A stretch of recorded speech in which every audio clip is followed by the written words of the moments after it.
5th iteration of Tea Time Humor number 5. As you can see here, got my Tea Time Humor shirt back on. Got Aeropostale on. If you guys want one of the shirts, or if you guys want me to start making shirts and whatnot, tell me in the description below. 5 likes and 5 comments. There you go. Easy peasy, something everybody can do. Now, who was it? Another Gemini Jets 101.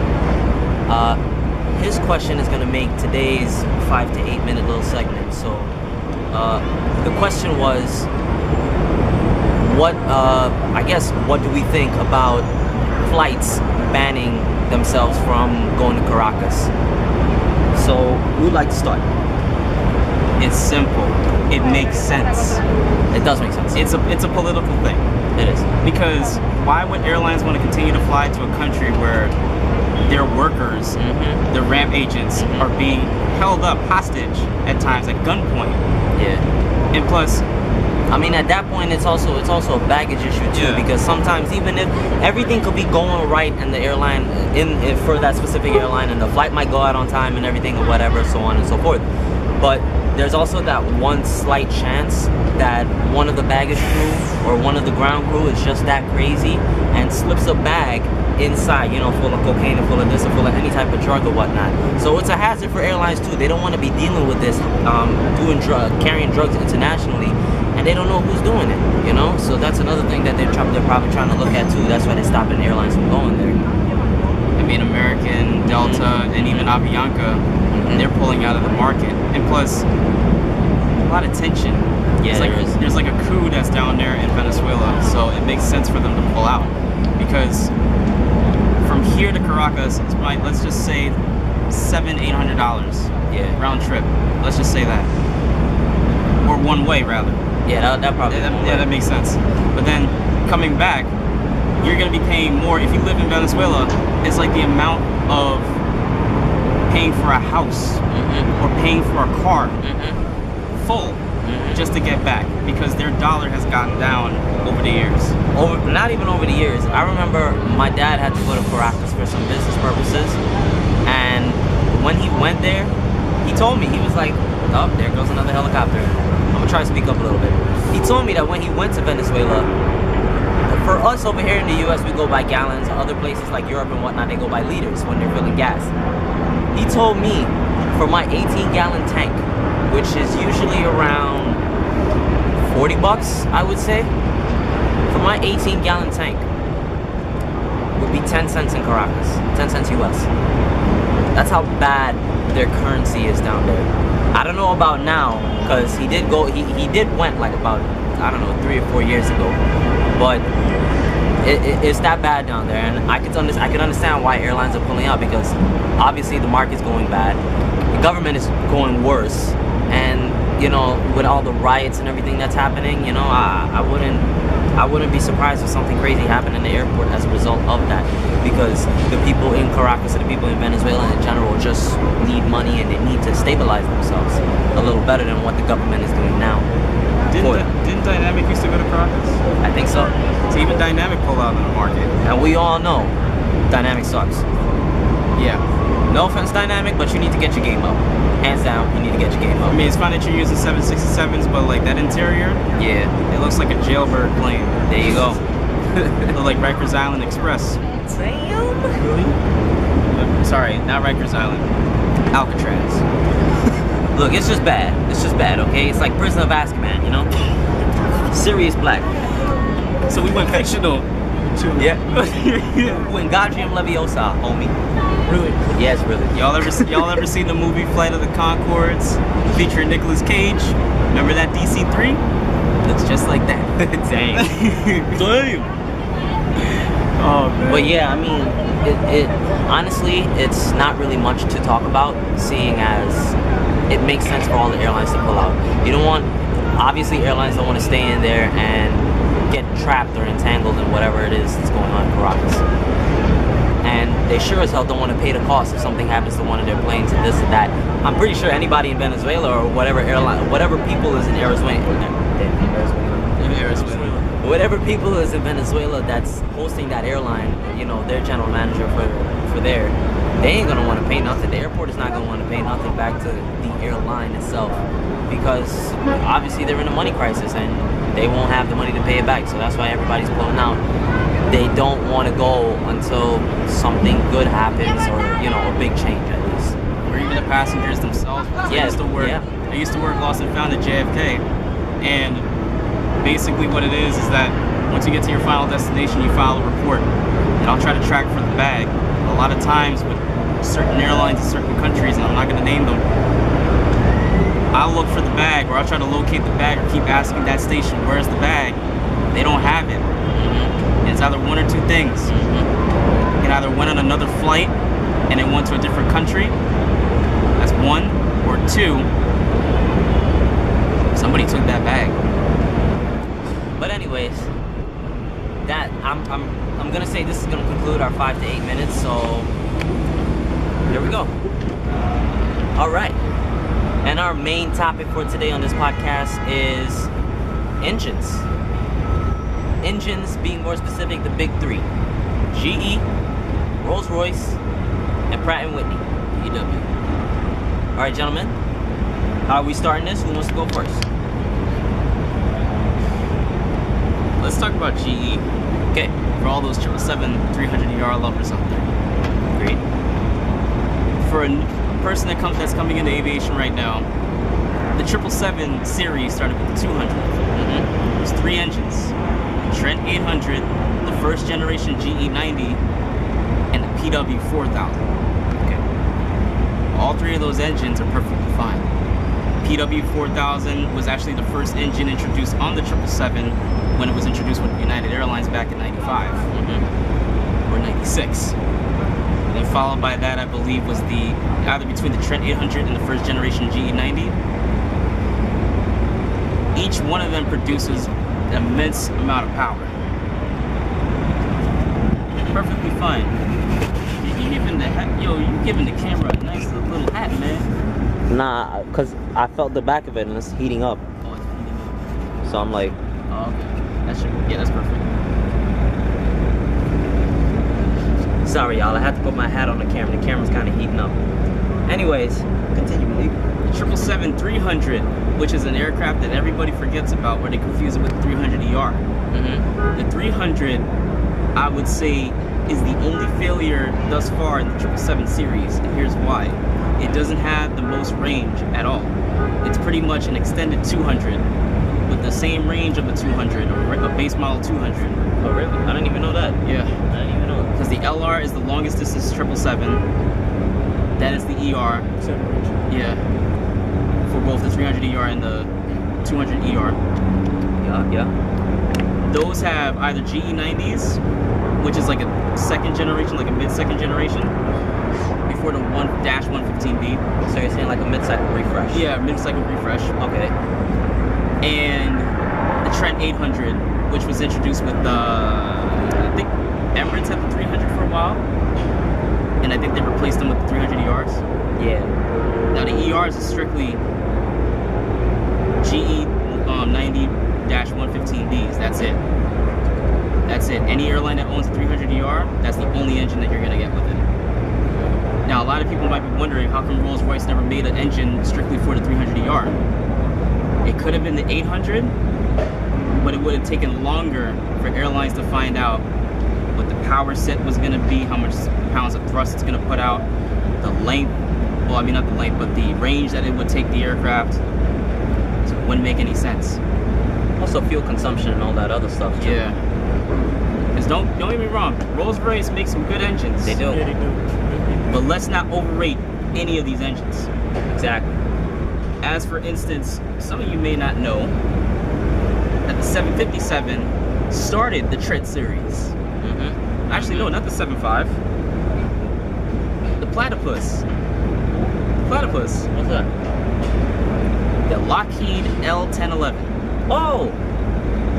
started the RB211 The series. plane I prefer over the DC-10. That's gonna get a lot of people mad. I just did that for fun. Don't hate. Don't hate on me. Don't hate. But the L1011 started the Trent series. It was the founder of it. Then it started with the 75 for 2-engine operations. RB211.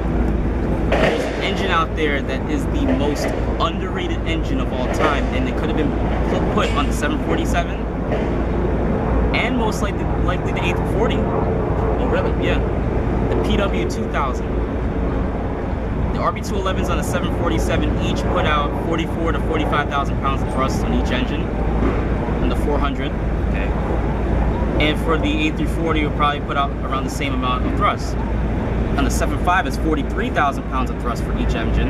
And for the PW2000 or the 2037 or 2040, depends, it's around 42 to 43,000 pounds of thrust. No big difference.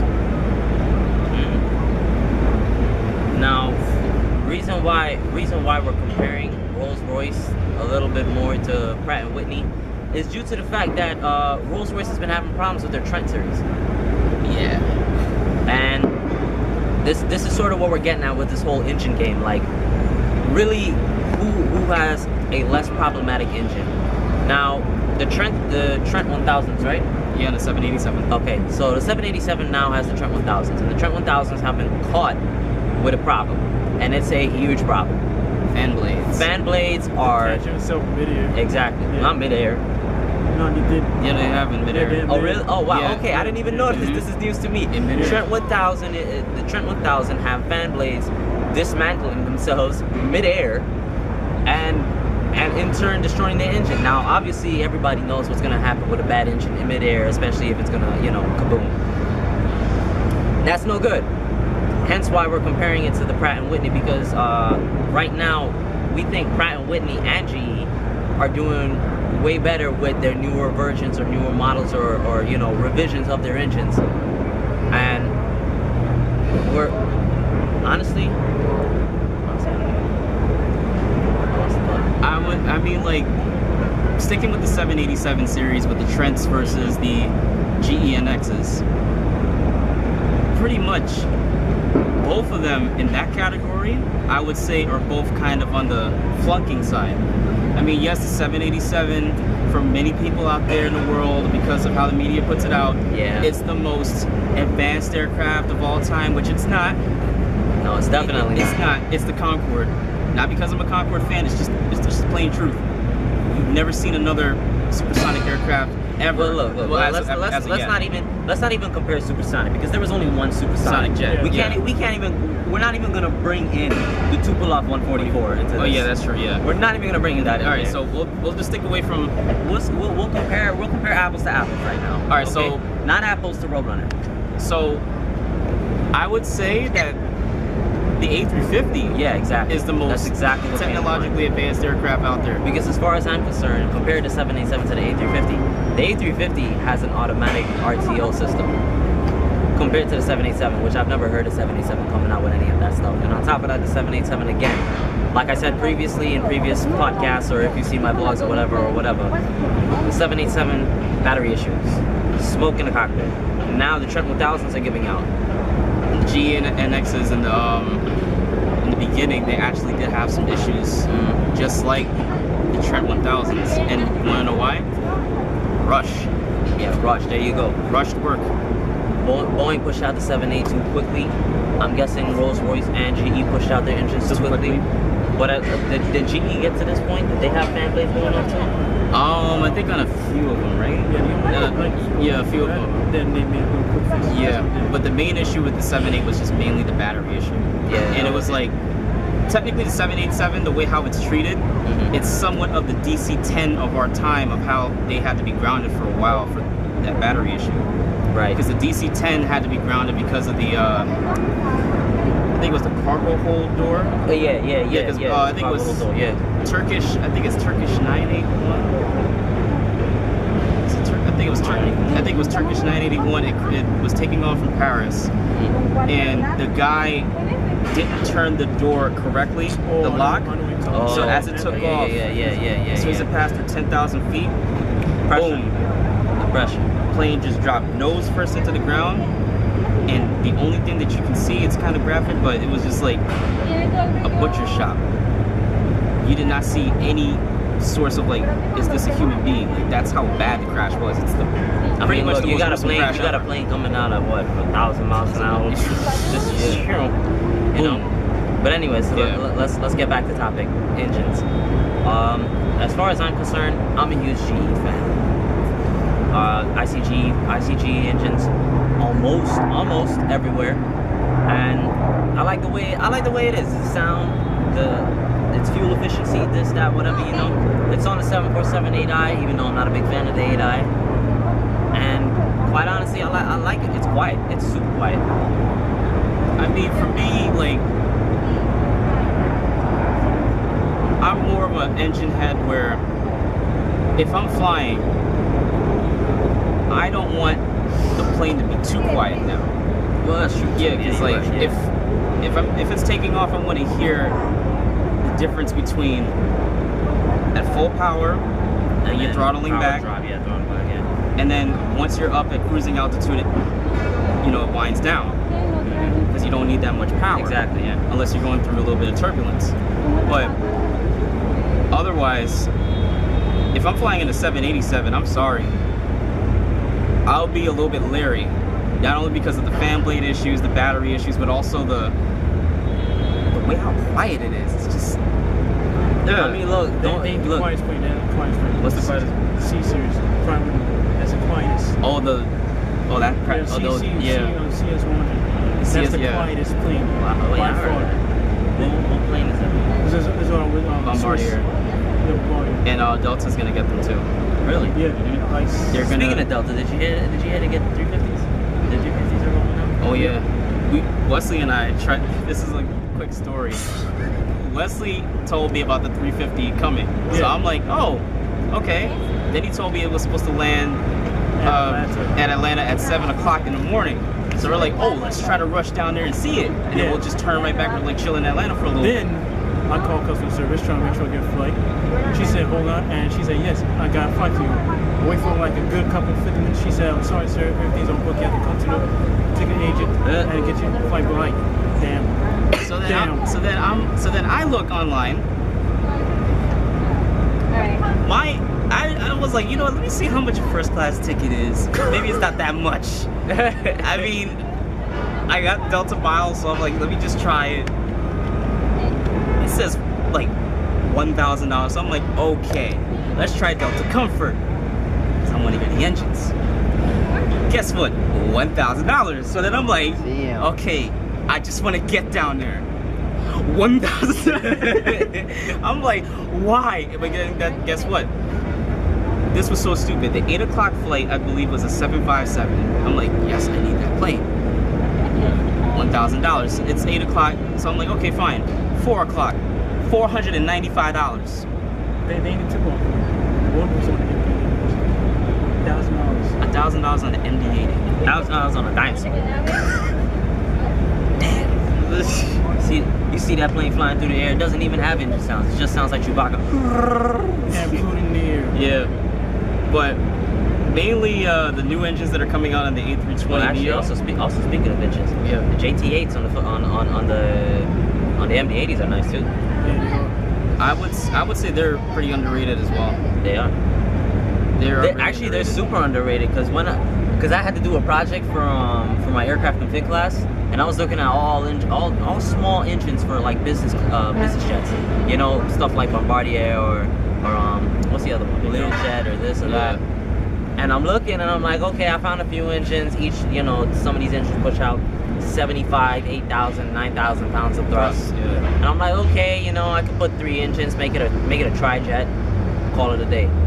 It's not until I looked at the JTs, especially the new one. I believe it's the 219A or just 219. Bro, one of these engines alone is pushing out, I think, 21 to 23,000 pounds of thrust, and I'm like, huh? For that size of an aircraft. For that size, I'm like, yo, I just need to slap 2 of these on, and I can make my aircraft like this. So, again, that's another underrated engine. I mean, a couple of JTs. Didn't the 707 happen?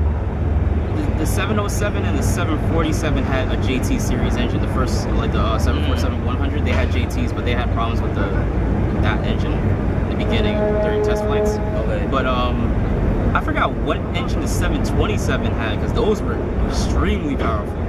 I think they were JTs. Yeah, they were JT. Yeah. I think they were the same things I was on the MD. Yeah. I'm not sure. And if any of y'all know, they put it in the comment section.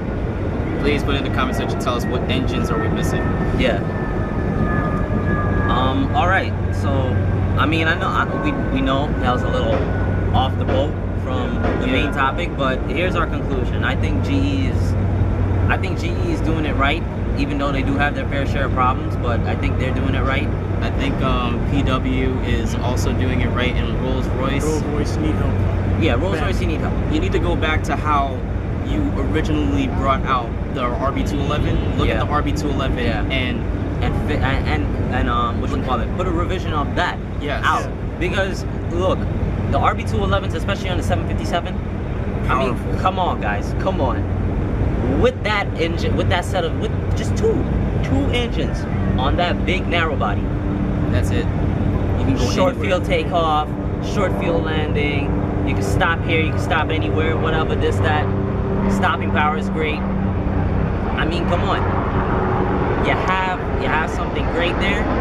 I really think you should work on that and come out with a revision for that. Maybe that revision will be better than the Trent 1000s right now. And all in all, Rolls-Royce need work. I know there's a lot of people bandwagoning on Rolls-Royce and whatnot, and they're like, oh yeah, Rolls-Royce is this and that. I'm like, come on, guys. Come on, man. Come on. Pratt & Whitney is there, and GE is there. Rolls-Royce is not the top dog right now. It's still a competition between the three. Yeah. And there's still a fight to see who has the best engine out there. And if anybody from GE or Rolls-Royce, well, not GE, but PW and Rolls-Royce is looking at this video, if they are, Boeing is getting ready to start making their little schematics for the 797, which is supposed to be the direct replacement for the 75. It's not, nothing. If you get the right things, Boeing, and you basically make another 757, fine. But the 797, the way how it's looking, 767 parts and 787 parts, it's not looking too promising. Because can a 787 land at LaGuardia? Nope. No. Oh, the 8 can. No, it can.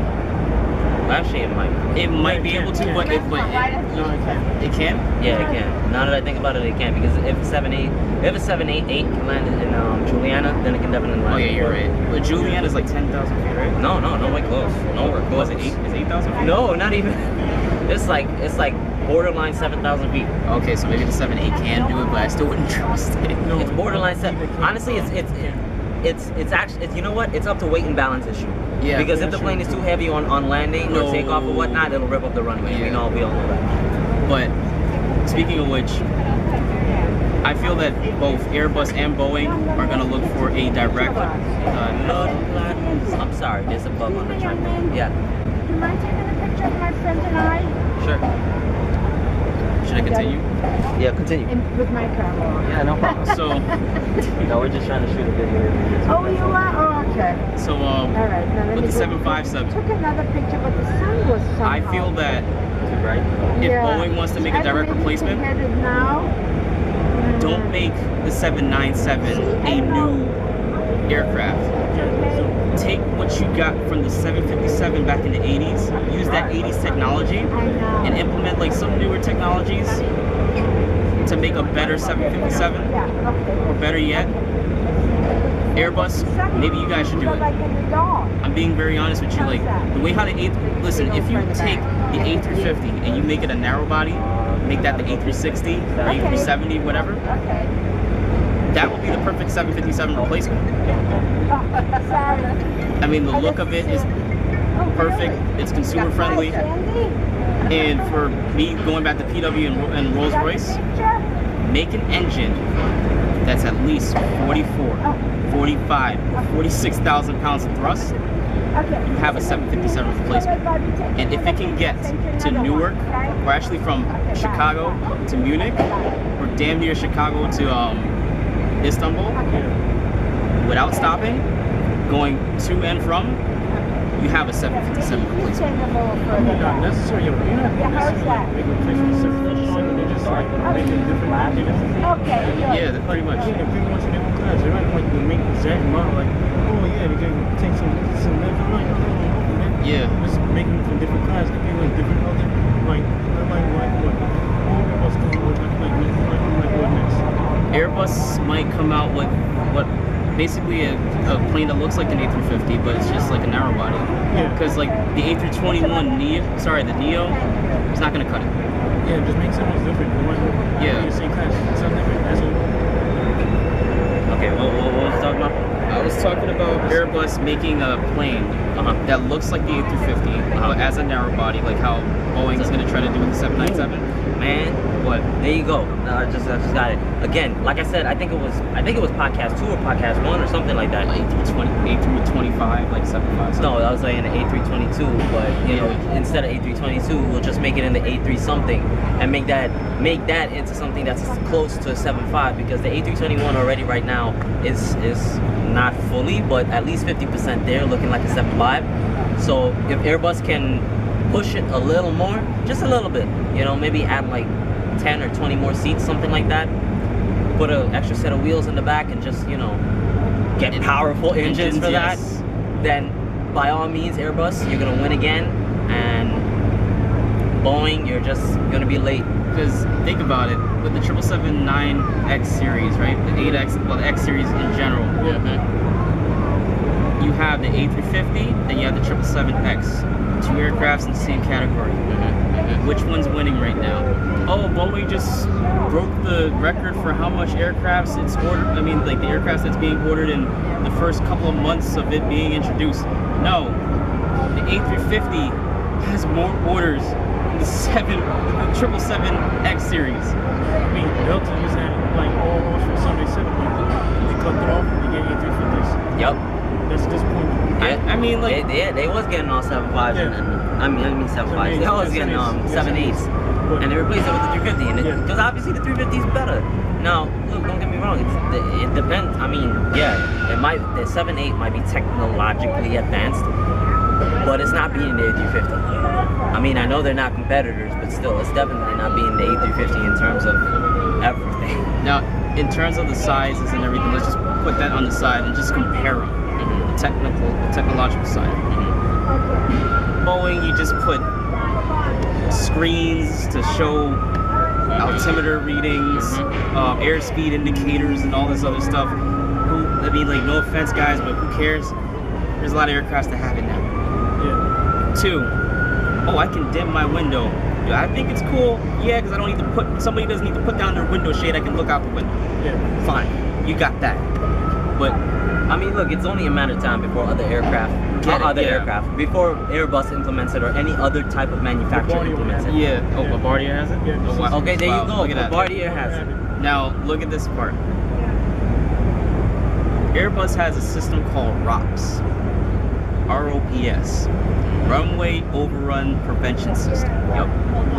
I think it's a pain in the rear end listening to it, but I think that at the same time it's a good system, because if a pilot's coming in at a certain speed, they already have the data from how the runway is, whether it's wet, dry, icy. If they're coming in too fast, if they're coming into the runway too fast during approach. Oh, I thought this was only a takeoff kind of thing. No, well, it works for takeoff and landing, but mainly it works more for landing. Yeah, it'll say runway too short, runway too short. And A350, when Qatar introduced theirs, because they were the first airline to get it. Yeah, they were. I remember that story. Here they come in JFK. Al Baker's in JFK, and he's getting ready to take off. The ROP system comes on that the runway was too short, stating that they needed more than 20,000 feet of runway, and they're taking off from the longest runway in JFK, which is 31 left. The computer failed. I mean, obviously something's gonna fail, but it can go manual. You don't need to use ROPS. You can turn it off, I believe. So, but with Boeing doesn't have a runway overrun prevention system. Not saying that they need it, but the 787 is just for show. The A350 is revolutionary. I mean, yeah, with the Dreamliner, you feel like you're in a better plane. It looks nice, but that's aesthetics. The A350, you're with a quality product that you can fly from. It's not even that. It's like, when you think about it, in terms of manufacturing time, the A350 came out at the right time. It did.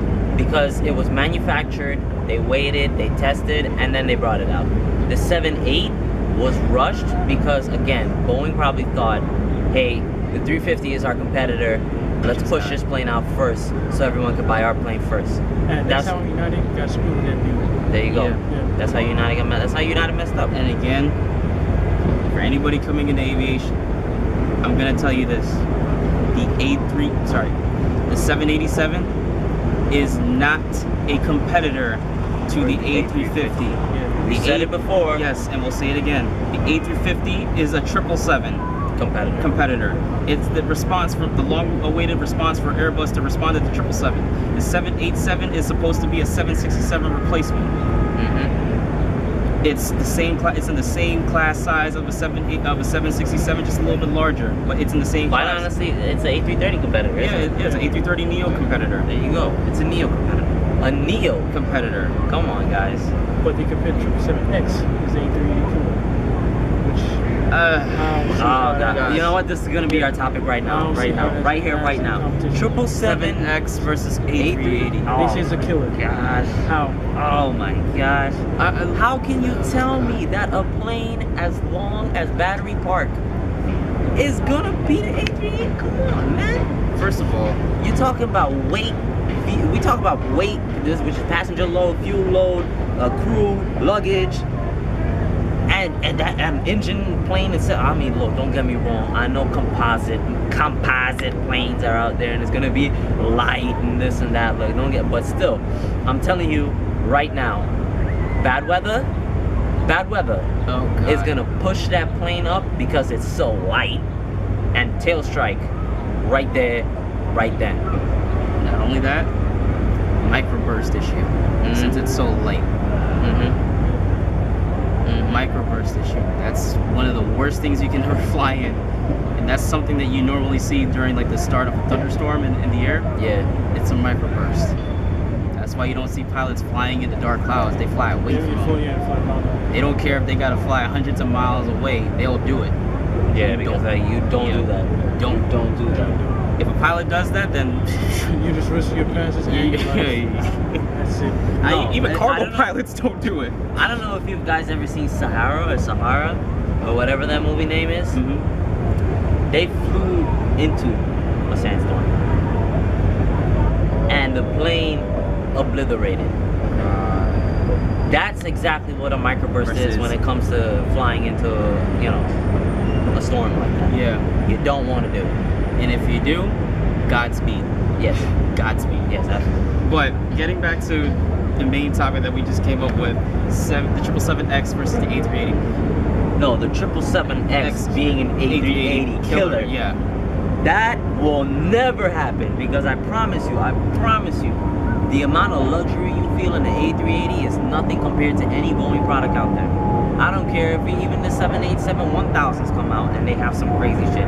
You can't tell me that an A380 is being beat by a 787, and I'll tell you why. Because honestly, yeah, it's a boat.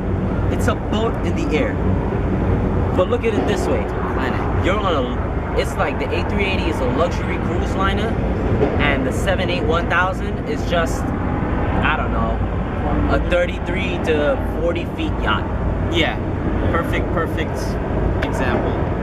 It's a perfect example. It's like, yeah, it's cool and all, it's yours, but I mean at the same time, it's like, yo, you have limited space to move. And as far as I'm concerned, Boeing is gonna try, when they're making this plane, they're gonna try and copy Airbus and put a freaking bar somewhere in this plane, and put this in the plane and that in the plane, and probably a big shower or something. It's like, yo, come on, man. I see that preferably on an A380 because you have 2 floors. Exactly. I mean, could the 747 ever have that? It could, but that's kind of pushing it. Yeah, it's honestly, kind of honestly, the 74 could have it if they made it into a double decker, but at the same time, it's like, yeah, I got it. What? Instead of the nose having more passengers, you have, because it's kind of funny, kind of weird being in the nose, even though that's a 747. Yeah. You have the nose as a shower. You have 2 showers on the side. One on this side, one on this side. hold on, the camera's gonna turn off. I had to stop recording and put it back on again. So how I would envision the 748i, in the front, you keep the windows. But if you want to have Actually, like that, that would be pretty dope. Yeah, you have that ambience of having natural light coming in. You'll have light inside, of course, but you can look out as you're done taking the shower, just chilling in there, because you have like 30 minutes. You have a shower on one side of the aircraft and a shower on the other side. You can actually have up to 4 showers in there. Where the 747? Yeah, the 747. Oh, it's long, yes. Yeah, so you can have that water tank. It's a perfect configuration for that's what a 747 is. It's the pinnacle of what luxury can be, besides the A380. And honestly, now, like I was saying, the 74 could do everything the A380 does. Yeah. Maybe more if it was a double decker, but quite honestly, that would look weird. Like, really weird. No. It'll probably look like the Dreamlifter. Oh God! Oh God! we all know how that plane looks. I'm sorry, but that's oh gosh. But fire. Well, what I think airlines are pushing forward now towards is like, back then in the aviation industry, you did not care about how many engines your plane had. Yeah. You only cared about the product that you were putting into that aircraft. Now there's a lot of airlines that are like, oh, we're just gonna switch to 2-engine operations because the 747 is more, it's not economically sound. It's like airlines are switching to becoming economists now instead of airlines. An airline was an airline. You get the product, you get everything. Emirates doesn't care about, well, they're government subsidized, but they don't want to tell you that, but they care about the product. They don't care about how many engines the aircraft has. I mean, come on, who wants to? Nah. What? You know, I thought it looked funny at first, but then I saw him got off. Oh, fuck! You're gonna have to cut that out. I am cutting it out. Oh, you nasty fucks! Not in front of us. Oh, he's doing it again. He's doing it again. Look at him. You dirty bitch. Go fuck somewhere else. He's like, ooh. I'm talking to you, nigga. Oh hell. Oh, they kissing too. Shit, I didn't know they wanted that. Anyways, before we waste shit, let's continue. Economists. I think the thing is that my view is anything in life, the more efficient you are, the more you're not gonna enjoy, because you're just gonna keep on focusing on, oh man, this is not, like if I do this, I'm gonna be 2% less efficient, or if I do this, I'm gonna be 2% less efficient. Focus on quality more than efficiency. I mean, look, I understand fuel prices are high. I understand this is high, maintenance is high, this is etc. etc. But at the same time, it's like, I mean, come on, guys. You know why the airline business started? Now, it wasn't only to just transport people faster from point A to point B. It was started because it was a luxury to fly. And who else did it better? No, let me rephrase that. No one else did it better than Pan Am. Come on, Pan Am did it good. Alright, I'm gonna give it look, Pan Am had a whole bench area and everything. Like, you saw Soul Plane? Like, don't take Soul Plane seriously. Don't take Soul Plane seriously, but you remember, wow, really? Anyways, in Soul Plane, they had that whole bench corner area. Everybody was just sitting down, relaxing, having a drink and whatnot. That's what Pan Am had in the 707s. I'm not gonna lie, Pan Am was the top dog. They were the top dog. I mean, obviously, other airlines came into the business and tried to top them. But come on, when you say Pan Am, you think of luxury. Yeah. Because I'm gonna be very honest with you. Any airline, Emirates, Etihad, Qatar, ANA, all the top 20 airlines in the world, where did they get that inspiration from? It wasn't Emirates. Before there was Emirates, before there was Qatar, before there was any of the ME3, there was Pan Am. Yep. Pan Am started that trend. Absolutely. People say Concorde started the trend. Somewhat it did for business class. Yeah. But for first class experiences, Pan Am did it. Look, Pan Am was actually one of the few planes in the very beginning to let obviously it wasn't good because nowadays it's banned. But I'm just saying. Well, people still do anyway. Yeah. Yeah. Yeah, they put like tape in the. Yeah, they tape it Yeah. up or disable it. Yeah.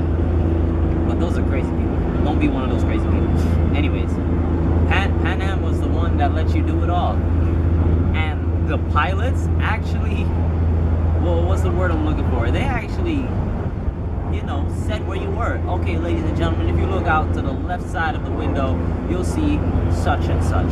Or if you look to this side of the window, you'll see such and such. They even You know? tell you what country you're over. Like, oh, we're over Germany right now. We're coming up over Munich or something like that. Exactly. Because obviously back then we weren't, you know, what's the word? I mean, spoiled Yeah. with our infotainment systems and whatnot that we have in the planes right now, in the back of the headrest or wherever. Yeah, now you can go into IFC. Except American. Ooh, sorry, bad cough. American. Bad cough. I would say American went down the toilet out of all of them. You had Pan Am, you had TWA, you had British Airways, but I mean back then was BOAC. Yeah. Then they switched to British Airways, but American was one of those airlines that had that product inside of the DC-10, and when they used to have 747s, and yes, they did have 747s. Yeah, they had the SBs, didn't they? No, they didn't have SPs. I could have sworn they had SBs. No, they had the SPs came out like in the early 80s, and American already got rid of their 747s because they were switched over to NASA's shuttle carrier. That was an ex-American 747. So they have 100s now. Yeah, they have 100s. Okay. But American had that Pan Am type of flair. Now, when you flew American, You were flying. back then, you knew you were flying a prestigious Airline. aircraft. In a prestigious airline, huh? You know how Delta is today? American used to be like that. Yeah. Exactly. Maybe not with the entertainment systems or whatever, but it was still good. Well, in terms of service and whatnot. And in the time, in the yeah. era that it was in, it was Uh-huh. pretty good. The last time they were ever good was like in 2004. And after that, it started going down. Yeah, after they made that. Because huge that buy. biggest order in the damn airline industry were Airbus and Boeing. A320s, Yes. Yeah, they A321s. ordered. They were They- so many much. planes. They went big with it too. Anybody that's flying on an American 767, Mm-hmm. I pray for you. Here's why. You mean to tell me you have a nice looking on the newer 767 interiors, right? You have, We know, guys. This is a lot. This is a noisy podcast. We yeah. know. We know. But in the newer 767s, with the newer interiors, you have a nice looking business class, right? Right where the TV's supposed to be, you have something that looks like a TV, but it's a big piece of plastic. It's not a TV. Guess what? You still got overhead TVs. I grew up with overhead TVs. So did I. Back before, all of us did. Back before IFBs were there. Yeah. It's 2017. Delta has IFBs in the back of their seats. Look, that's not even the problem anymore. Friggin' United! no, not look, not even that. Not even that. How you telling me every other airline putting Wi-Fi on the plane and you can't put damn Wi-Fi on the plane? At least if you put Wi-Fi on your 7.5s. If you put a Wi-Fi module on your 7.5s with your New York to LA routes, you know how many more people are just gonna come back to you as a result of that? Delta? Ever see? Oh, you better make it And free. LA because JetBlue got it for free. Yeah. But Delta, if you've been on a Delta flight or you've been in a Delta terminal and you see an LAX flight from JFK, best believe that flight is booked. Mm-hmm. Yeah. Overbooked at times. 7.5, 7.6, A330 300s at times. Even the 777-200LR does it sometimes. It's a booked route. American, A321, Transcon. Yeah. As far as I'm concerned, American is trying to compete with JetBlue and their 321s, but obviously that's not working. You ever seen mid class? It's beautiful. Bro, I love Mint, okay? In Mint, they have your name on your seat. Yeah, I saw that. It was nice. And they give you your whole package with a blanket, a pillow, this and that, whatever. In a little package, well, not little, it's a medium-sized package right on your seat, waiting for you. And especially if you got the single seat, ooh, You in heaven. oh hell yeah! For that next 6 to 7 hours, however long it takes to fly, My goodness. No offense. You got charge ports for your lap. You got you got full everything. prong ports for charging your laptop. You got this. You got that. You got hand to foot service. And I think JetBlue, as far as you know, small planes are concerned, is the only one to have fully flat seats. Fully flat meaning the seat can just open up 180. all the way 180. Yeah. No offense to any Airbus fans out there, or anybody that's an A321 lover. These two know me best. I cannot stand that plane. But when it comes down to between American and JetBlue, I will gladly take a mid-class jet, a mid-class A321 from New York to LA. I really would. If I can't take Delta, I'll damn sure take JetBlue. I'm being so serious. I mean, it's common sense. American doesn't get it, and that's why they're going down the drain. Yeah. They don't understand that people want convenience and people want the courtesy of a proper airline, but they're not doing it. But they can't do it anymore because they got no money. So they're stuck where they're at, and they're not getting any better because they're not at least on one aircraft, or no, at least on 10 aircraft. You can't tell me you don't have enough money to put, you know, IFEs on 10 aircraft.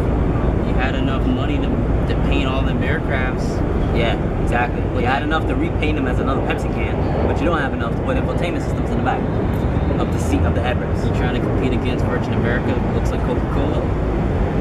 Virgin America's white, isn't it? And red. Yeah, white and red. Coke. I'm saying Pepsi. Diet Pepsi. Yeah, but they're trying to compete against Coca-Cola. Virgin America.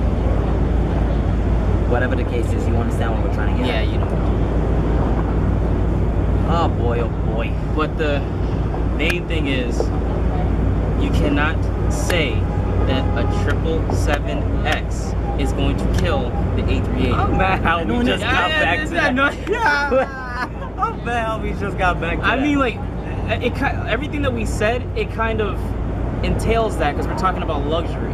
Yeah, exactly. We're talking about luxury. An A380 will give you luxury.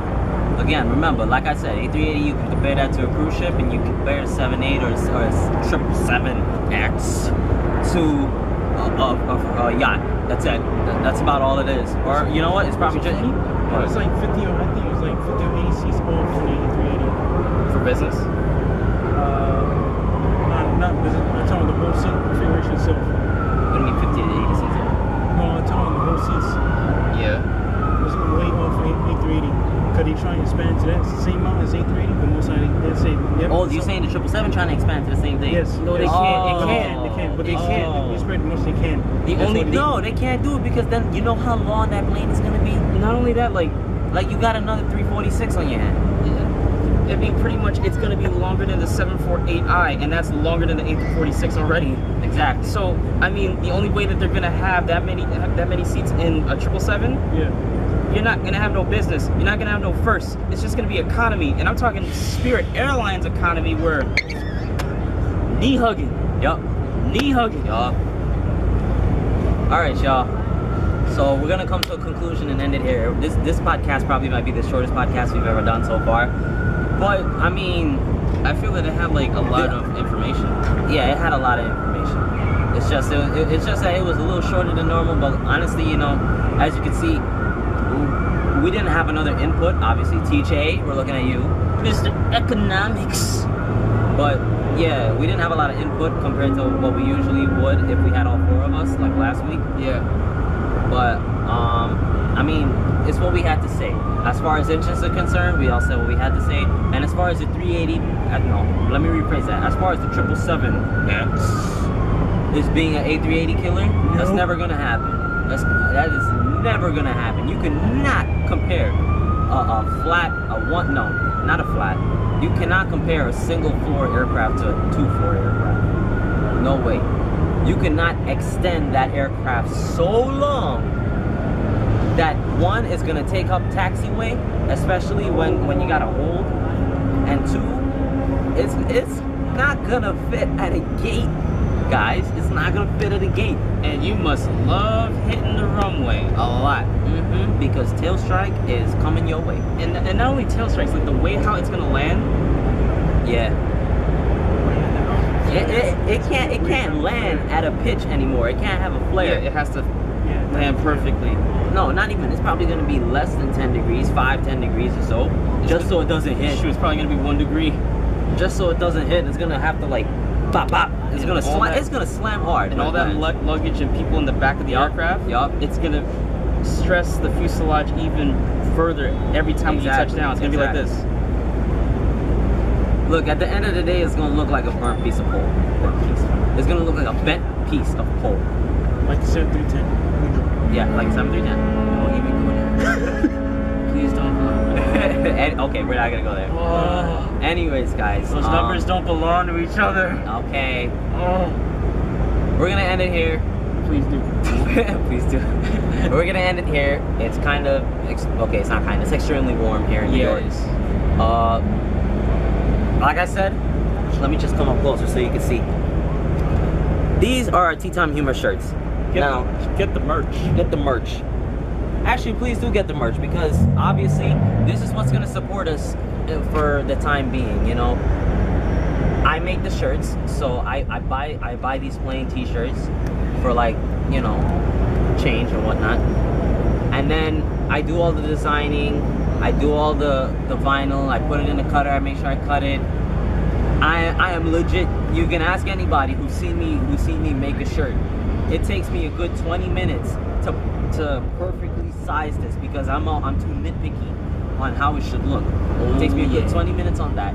Then I gotta put it on, heat press. You know, I do a whole bunch of work, and it's all for this podcast, because I know there's a lot of aviation enthusiasts out there. I know I really didn't want to make this podcast channel aviation based, but that's what it's becoming into, and we're gonna keep it that way probably for quite some time. And you know, these shirts is what's gonna help us. So I'm gonna actually, like I said in the beginning, 5 comments down below that say shirt. So if you want shirt, say shirt in the comment section below, and 5 likes, at least 5 likes. You know, it's nothing too big for you know, for us to do, or for you guys to do. And we really hope you do, you know, join us, and let's build this community. Share this video to any aviation enthusiasts you think might want to hear this. Please share it. Let's get everybody into this. Let's make this a huge community. Let's build Tea Time Humor. Let's be the best podcast out there. Let's be the best podcast out there, and let you guys be a part of the best community out there when it comes to coming and viewing this podcast. We already have 20 subscribers, and our views are only growing. So we're very thankful for the people who are viewing now. We're very thankful for the people who comment and want their comment to be, you know, explained in the next video coming for the 5 to 8 minute segment we call. By the way, guys, we don't have a name for that segment. And quite honestly, it's a little hard to come up with a name. So if you guys have a name for this 5 to 8 minute segment and want to help us out, comment section below, please. Or, you know, DM it in the Tea Time Humor Instagram. It's linked in the description below. I link everything in the description below. I link my YouTube stuff, my Instagram stuff, his YouTube Instagram. I link it all in the description below. Follow us, follow our journey. We each have vlogging channels. Well, I don't know about Wesley. Soon enough, Wesley will have one. Vlogging channel. I even have a tech channel. I mean, we're trying our best, and we're doing our best to make these podcasts and to make our other videos and whatnot. Like I said, we're a bunch of college kids, and we're trying to make it out there. And we really do appreciate it that you're coming to at least watch, and you can give us some input on how we can do better. Because remember, we love your comments. Your comments mean everything to us. So, you know, they tell us that we could do better, or we're doing good as it is already, you know. So again, you know, 5 likes, 5 comments. And I'll put the shirts on the Spacey Tropics website, because remember, this channel is sponsored by Spacey Tropics, which is my business. And you know what? Just for the heck of it, I'm gonna put them at a good price. All one price for small to large, and then extra large is a little more, because extra large is a little more for me to buy. So, and US only, by the way. I can only ship to US only right now. So wherever you are in the US, you got it. Sorry about that. Yeah. Sorry everybody else. I mean, it's gonna come soon. But again, like I said, we need to grow the channel. We need to grow the community.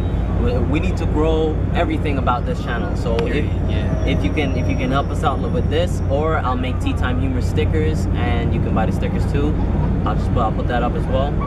And just, you know, let's build this. Like, I really want to do this, and we all want to do this. And we know that there's you guys out there in the aviation community that want a set person talking about airlines and whatnot, you know, and talking about this stuff and having a comedic twist to it every now and again. So, as TJ always says, yeah, you're always cleared for takeoff. Thank you guys for watching. Like, comment, subscribe.